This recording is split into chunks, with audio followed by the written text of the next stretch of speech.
With the greatest excitement that I learned that there is another Dateline podcast coming. What? I know.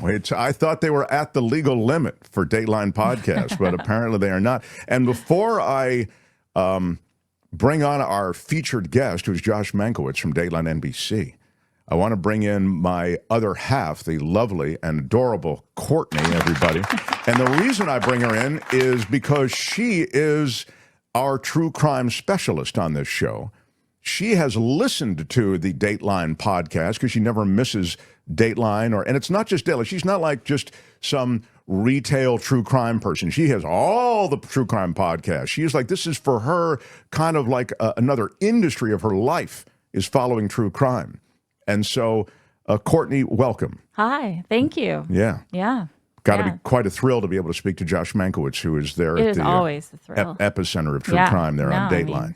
There is, it's really the height of sort of true crime. Yeah. I mean, it's brand. The zenith of all that is true crime. It's really the crescendo of that which we've all hoped for, which is a true crime coverage on a scale that we've never seen in this country before. And now there is another Dateline podcast. Bring him on now without any further delay, Josh Mankiewicz.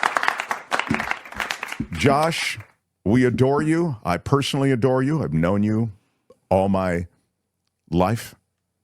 And I've known you to be actually, in addition to lovely and every bit of terrific as a friend. I've also known that you've had truly a sincere interest in true crime all your life. It's weird how this professional thing has worked out. It is, because, when I started in this business all those years ago, what I wanted to do was cover politics. And I was a political reporter for a long time, and I thought that I would always stay with that. And then when Dateline changed to doing true crime, which was in about 2005, 2006, I was like, I don't know if I want to do that or not. Usually when you start in this business, you are, you're covering the cops. If you're lucky at the end, you're covering Congress or the White House or something. But I liked it, and I had always liked it. You're right. I'd always been interested in reporting on the criminal justice system, one way or another, locally, nationally, and so this has all kind of worked out for me. I mean, it really was something also just, and then I'll get to the podcast, which is the new Dateline offering, but it is something also that just sort of happened, isn't it? Because when Dateline first started, when you went there, as I remember, it was like a magazine show, like 60 Minutes or something. It was like the sort of, cooler, faster moving 60 Minutes, but it was exactly the same kind of stories. I mean, it might be an investigative story and a profile. I mean, we did all kinds of things. And it's not like you didn't push to change Dateline's direction in the way that you didn't. It just happened. No, we did all kinds of different stories, 4 or 5 or 6 in an hour. Some of them were funny, some of them were very serious, and then they just decided one day that they were going to go down the true crime route, and off we went. And I did not anticipate that it would catch on the way it has, but I'm glad that it did, and here we are. And so this is my, I don't know, 5th or 6th original podcast, something like that. Courtney, we do the audio of Dateline episodes every week, this previous Friday's episode, and then we do an episode talking about that called Talking Dateline, in which I usually am the person who debriefs the correspondent. But we do a bunch of original podcasts. And you don't view that the way I would view it, which is, this is a total pain in the ass. I already did this piece. Why do I have to do a podcast talking about this piece? You don't view it that way. No, I think of it exactly the way you do. That's that. Yeah, what? No. Yeah, no, all right, Courtney, there it is, Talking Dateline. You and Keith Morrison. Yes.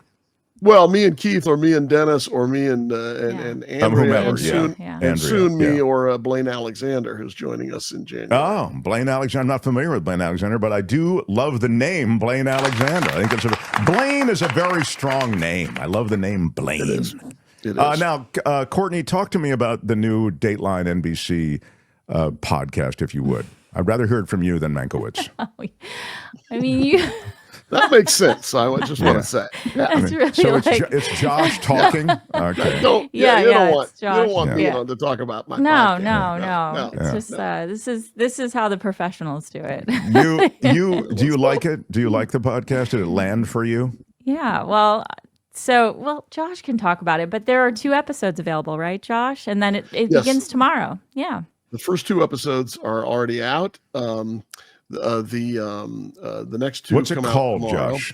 It's called Deadly Mirage, Oh. and there's a story behind that because we changed the title like 4 times, and now when people ask me, I can barely remember what it's called. But yes, it's called Deadly Mirage. It was going to be called Murder in the Mojave, and then it was going to be called something strong, too. else. And I think I like it. You could avoid the word murder and go deadly. That's very strong. well, Yeah. Deadly is where we ended up. Okay. And, So Deadly Mirage. So what's it about? Deadly Mirage. It's available wherever you get your podcasts. And if you want to join something called Dateline Premium, then you can get for ad free, which people want. But there it is. There it is. They look so And happy. Those 2 are those the people who ended up? Let me guess. One of them's dead. The other's not. That's a stock photo. I don't know who those people are. No, Mark, as usual, you figured it out. No.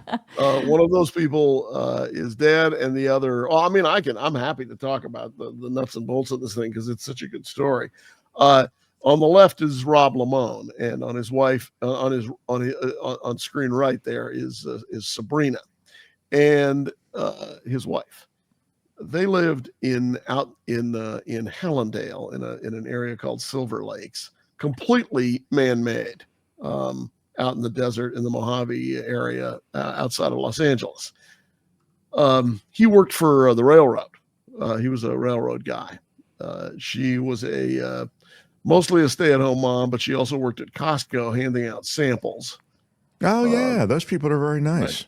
Right. Well, that actually figures into the story because it is at Costco that she met someone who would radically change her life and her husband's life, who was a guy who was a firefighter nearby. And the thing you need to know about this story is that these 2 had an open marriage at the time that this happened. Oh. They'd been married for a while, and then they decided. What a great job then handing out free samples is for someone who has an open marriage. You meet a lot of people. Right. If you like this free sample, I've got, right? Sure. That's how it starts. I don't mean to be, look, I don't mean to be, I'm just saying it's, the salacious truth. I think you're correct. And that's how they met because the firefighter was doing the grocery shopping for his firehouse and ran into her at Costco, and she was handing out little bits of cheese or stuff, sausage or who knows. Yeah. Things that you would probably not eat. Little bits of cheese.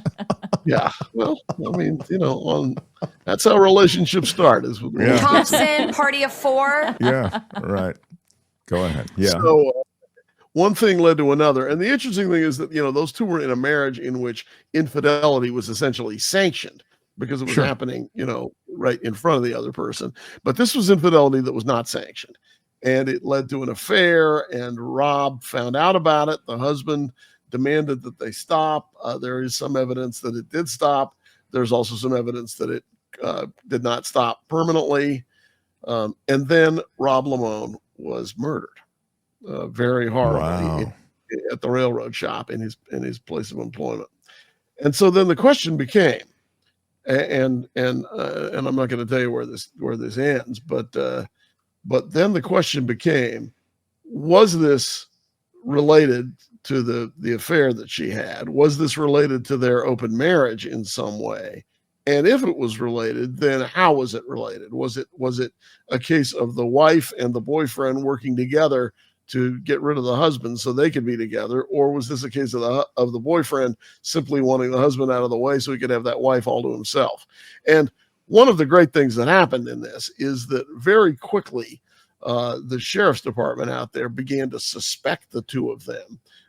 And so they got wiretaps on their phones, and they recorded just hours and hours and hours of conversations between the 2 in the days and weeks after Rob Lamone had been murdered.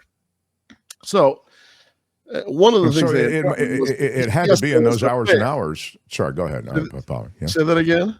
I was going to say in the hours and hours, it would seem to me that they would have incriminated themselves over and over. Yes and Not no. necessarily? They Okay. certainly incriminated themselves to the extent that it was obvious that there was some relationship going on there. The tapes reveal probably a pretty good after the fact case against Sabrina, in the sense that when the cop would call her to say, hey, there's been a development in the case, she would immediately call this guy who was her boyfriend and talk about that with him. I mean, it's clear that she did not want the case to be solved, or at least from the tapes, it suggests that. But there's nothing on the tapes in which either one of them says, I'm glad you agreed to my plan to kill Rob Lamont. Neither one of them says that. It's you hear a lot about their relationship, and what you hear a lot of is religion. Jonathan Hearn grew up in a very religious household. He was homeschooled, and he was a Christian and talked about that all the time. Talked about it with Sabrina, and there's this undertone of religion in almost everything that happens. I mean, the story of David and Bathsheba comes up in this. Oh. And what was that story again, Josh? Well, as you know, because you and I talk about the Bible all the time. Yeah. Usually when Courtney's out of the room. Right. King David saw Bathsheba by accident. She was taking a bath on the roof at night. He as saw one her does. Right. as was the custom in that time. And Sure. he saw her, had his people bring her to him. They began an affair. She was married. She became pregnant. And then there became this effort to cover it up. I apologize to people who know scripture way better than I do, because I'm condensing it for purposes of this interview. But to cover up that affair and the baby that was going to be the result of it,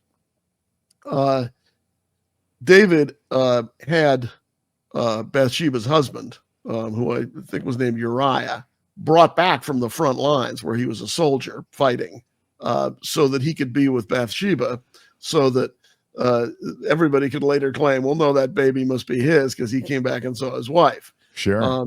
Uriah, being apparently the only honorable guy in all of this, did not like being treated better than his men, and he wouldn't see Bathsheba when he came back. He stayed with his guys, and I think in the stables. So that little bit of the cover-up didn't work. So then David ordered that Uriah be sent back to the front lines, like right on the front lines, so that he would be killed in battle, which he was. And that. Oh, look, there they are. Nice. Yeah, Tony Great found a that- picture. They had great color that, photography back then. I was going to say, great that they were able to get the photo mat back then.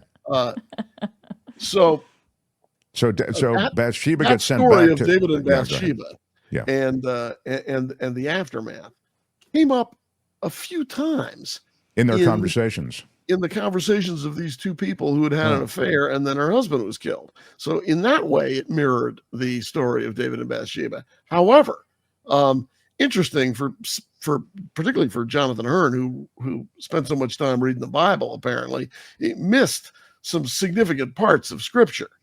First of all, there's nothing in there that suggests that Bathsheba knew about the plot to kill her husband. There's every indication that she probably didn't know about it. So she was not complicit in the murder in that sense. She was only complicit maybe in the affair. And there's some argument that she wouldn't have had much choice about that, given that he was the king. So, but there was tremendous punishment handed out to the two of them. That child became sick and died as a result of God's anger. This is the Bible. The story, yeah, of course. Right. Yeah. Also, in the Bible, David does not roll on Bathsheba for a shot at early parole, which might be something to keep in mind as this podcast goes forward. Wow. There's a lot going on here. I don't know, but I appreciate This is a word from the Lord, and he's not happy. All right. Yeah, but that was good. Thank you. But this is a great story, a yarn from start to finish, and you get to hear the two participants in this. Now, Sabrina Lamont, as you'll hear as the podcast rolls forward, makes an argument that is a very common one for any follower of true crime. Courtney, you've no doubt heard this hundreds of times. And it is a difficult one to make to law enforcement or in front of a judge and jury. And that argument is, yes, I'm a liar in the sense that I lied to my husband about having an affair. I lied to our friends about having an affair. I lied, essentially to our children and to families and to everybody I knew about that affair. But murder? Oh no, I'm telling the truth about that, and you can trust me. So, in my last minute or two with you, let me just ask you. It's interesting. It does sound like a great story, and I actually am going to listen to this. And I don't have the appetite for true crime, and so I want to make that clear. I obviously would support Josh in anything he's doing, but the stuff makes me uncomfortable. But that said, was this a story that you guys did on the TV show Dateline? It was, and I was a little worried about redoing it on a podcast because this is one of those stories that everybody remembers from Dateline. So, there's a lot of people that are going to listen to this and be like, yeah, I think I know how this comes out. But even in a 2-hour Dateline, there is a great deal of material that gets left out. Wow. And we were able to use much more of the trial, much more of her conversations with police, his conversations with police, interviews with other people who knew them and sort of saw this affair developing, thought it had ended, then ended up talking to the cops about how they thought maybe it hadn't ended. So there's a lot here. If you know this story, and you may, there's a lot here that you haven't heard. That's terrific. I'm looking forward to it. And Courtney's already into it, aren't you, Courtney? Yeah. I listened to the first 2 episodes. Yeah. There's a robust question, Deadly Mirage, it's called, Dateline NBC's new podcast with Josh Mankiewicz squiring us through the twists and turns of this story. Now, there's a robust conversation, Josh Mankiewicz, going on in the chat. I wouldn't expect that you would be watching it because you've been telling us about the podcast, but about the word bath and that Bathsheba is linked in derivation to the word bath. However, Just Gives Me the Truth is saying the word bath comes from the Old English word bath, which is related to the Proto-Germanic word with the same meaning. The Proto-Germanic word comes from the Proto-Indo-European word be. And I'm wondering if you have any thoughts on this, Josh Mankiewicz. As I said, there's a lot we left out of the 2-hour TV. I can't wait to see it. Put it up there one more time for me, Tony. The what it'll look like when I no, not David and Bathsheba. What? That was very inappropriate. Deadly Mirage, it's called. Yes. Yeah, I'm looking forward to it. Deadly Mirage. Well, I'm interested to hear your thoughts, and of course, I'm always interested to hear Courtney's thoughts because she's a fellow traveler on the true crime highway. Yeah. She is truly well put. Josh, we adore you, and we'll see you over the holidays. Thank you. Yes. See you guys soon. Bye. Josh Mankiewicz, everybody. Hi, it's Mark, and I thought that was great.